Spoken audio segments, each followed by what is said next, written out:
Лилия Закирова. Бушлык. Быел кыш ничектер бик сәер килде. Инде яңа ел якынлашуга карамастан, кыш баба ясарга түгел, учка йомарларлыкта кар юк. Урамга чыксаң, бер мизгелдә аяк, кул, борын ышый.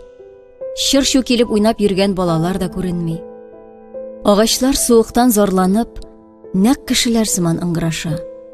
Кышлар да артык күзгә чалынмый.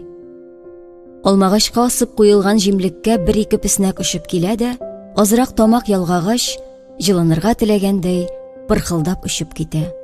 Урамда гамьсез тынлык, бушлык хөкем сөрә. Бары тик суыктан ярылган өй бүрәнәсе авазы гына бушыксыз тынлыкны боза. Елга бер була торган ялыңда да булай буйыгып утырма инде. Маһинур әбиеңнең оныгы Ләйсән дә кайткан ди. Клубка чыгып керер идегез, диде Гөлгенә апа, кызының көне буе бер ноктага төбәлеп утыруына борчылып.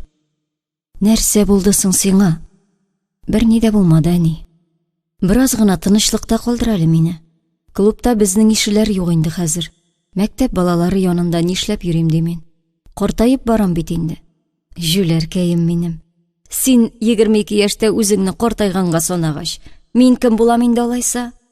Ана өйне яңгыратып көлеп җибәрде. Әбиләрнең әбисеме?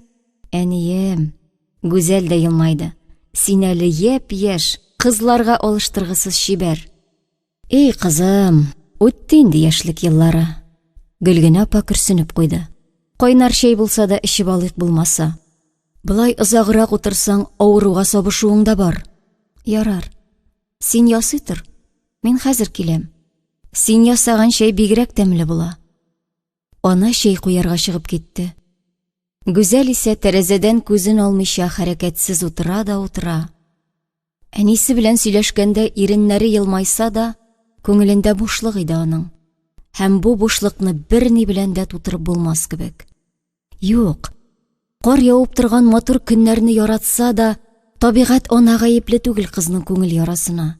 Киресенчә, аның бу кырыслыгы, бушлыгы Гүзәл исемле баласының күңел төпкелен чагылдыра бугай. Ә аның сире бик тирән яшерелгән. Тормыш хатирәләрендә ни кадәр генә актарынса да, әлеге сиргә үзе дә тулысынча төшенеп бетә алмый әле кыз. Әле бер ел элек кенә бу вакытта бәхетеннән күкләрнең 7нче катында оча иде Гүзәл. Шулай булмыйни. Университетта соңгы сессияны уңышлы тәмамлап, Тимур белән Төркиягә ял итәргә киткәннәр иде алар. Җирдә суык кыш хакимлек сөргәндә, җаныңнан да артык яраткан кешең янәшәсендә пляжда кызынып ятта, бәхетле булмаймыш. Хәер, кайнар кымда туңдырма ялап түгел, ә салкын боз өстендә калтыранып ятса да үкенмәс иде кыз. Төркиядә 5 йолдызлы отельдә кирәк түгел аңа. Бары тик Тимуры гына янәшәдә булсын. Тимур исемле егет күңелен җылытканда, зәмһәрир суыклар да куркыныч түгел. Моңа кадәр әле берәүне дә яратмаган кыз ничек итеп аңа йөрәгенең иң түреннән урын бирүен сизми дә калды. Тимурдан башка әйләнә тирәдә берәүне дә күрмәде. Аның сүзләрен генә иң дөрес, иң матур сүзләр дип кабул итте. Танышулары да көтмәгәндә булды аларның. Атна ахыры иде. Лекциялар тәмамланганнан соң, авылга кайтырга дип вокзалга китте Гүзәл. Тик ни гаҗәп, гадәттә ирләре белән торган автобусларның берсе дә күренмәде. Инде караңгылана башласа да, ялгызы гына яшәүче әнисен кызганып, күзләрен юлга төбәп көтә бирде кыз. Тик барысы да бушка булды. Гүзәл иртәгә иртүк кайтырмын дип кирегә атлады. Шул чак аның каршысына өр-яңа иномарка килеп туктады. Кая кайтасың, матур кыз, дип сорады егет машинасының каралтылган тәрәзәсен төшереп. Соң бит инде. Автобусларның килүе шикле. Бер кая да кайтмыйм. Ничек инде? Вокзалга адашып килдеңме ни? Сезнең анда ни ишегез бар? Теләдем килдем, теләсәм кире кайтам. Энәләрендә тырпайта белә икән бит матур кыз. Курыкма, мин кеше ашаучы түгел. Бер яккарак булса утыртып кайтырмын дигән идем. Апас районына, диде кыз кыяр кыймас кына. Мин дә шунда кайтам бит. Апасның үзеннәнме? Юк, авылдан. Ә минем апаста дәвәни яши. Тиздән 60 яшь тула. Кайтып куандырырга иде исәп. Утыр әйдә, матур кыз. Исемеңне әйтмәдең бугай. Мин Тимур булам. Гүзәл. Кыз батырайып, егетнең янәшәсенә кереп утырды. Бер җыенгач тулай торакка кире кайтасы килми иде. Юл буе сөйләшеп кайттылар. Егет үзенә 5 чагында әбисенең ата казы талаганнан башлап, институтны тәмамлап, әтисе ярдәме белән үз фирмасын ачуга кадәрге биографиясын сөйләде. Гүзәл дә үзе белән кыскача таныштырды. Тик Тимур кебек үк ачылып китмәде.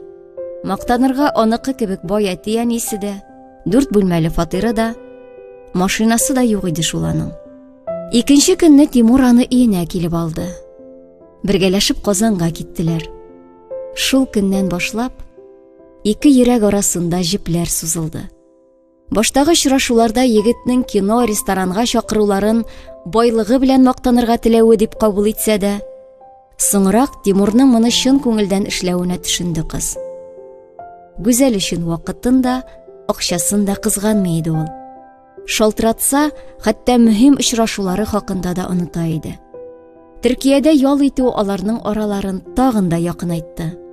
Алар инде туй, балалар хакында фикер алыша башладылар. Хәтта балаларына исемнәр дә сайлап куйдылар. Егет кызны әти-әнисе белән таныштырды. Бәхетле тормыш башларга бары тик бер адым калды. Барысы да нәкъ мөгъҗизалы әкияттәге сыман иде.